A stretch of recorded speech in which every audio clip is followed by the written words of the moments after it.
On a recent road trip across the desert, I was seeing some incredibly high intake air temps, and I was worried that they were going to continue climbing because it seemed like the charge air cooler system just couldn't keep up. All right, I got my hands on the all-new PPE charge air cooler radiator. This is super awesome. I'm excited to install this, but before I do, I wanted to just go into detail on how this whole system works and how this is going to benefit all of our trucks. I'm super stoked to have this. It should make a big difference, especially with the ZR2, because the way that the ZR2 is set up, it's actually covered up most of this radiator. So having this thicker core and this different fin design, we're going to go into deep detail on that right now. This will work with the LM2 and the LZ0, but I want to make a note that on the ZR2, this, I believe, is a humongous upgrade just because the front bumper and skid plate actually cover up the majority of this, at least up to here, and we'll see that in my installation video. But for all the other people with the LM2 LZ0, this will bolt right in, and then you can look at your truck right now and see where your front bumper is. You'll see the bumper covers it a little bit, but down the bottom, you actually have a little scoop that will allow airflow into it, and there are shutters there, and that's going to provide the air into there. So like I said, this is actually a secondary radiator. This is not for your engine. This is for the charge air cooler and the def injector only. We're going to ignore the def injector portion of it for right now. Now, basically, the way that this works is your turbocharger is creating the boosted air, and in doing so, it's actually heating up the air.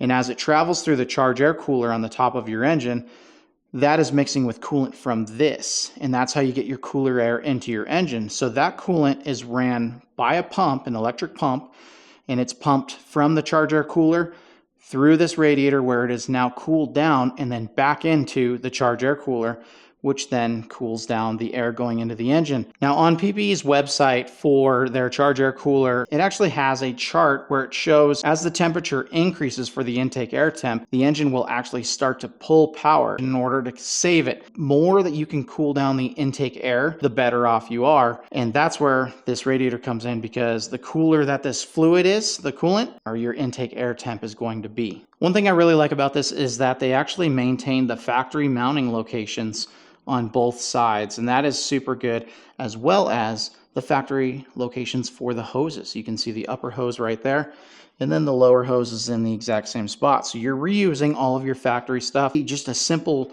remove and replace with this one, and it is much thicker than the factory one. While I don't have a factory one to compare it to right now, I will when I do the installation video. But let's talk about these fins. So I know there were several designs that they were testing with this charge air cooler radiator, and one of the big key features that they were testing was the fin density. Now that's critical because the more fins you have here per inch, the less airflow that can actually go through. And if you know how this is stacked up, your radiator, your engine radiator is actually right behind this. So you need all the airflow that you can get. You also have your condenser and you have your trans cooler.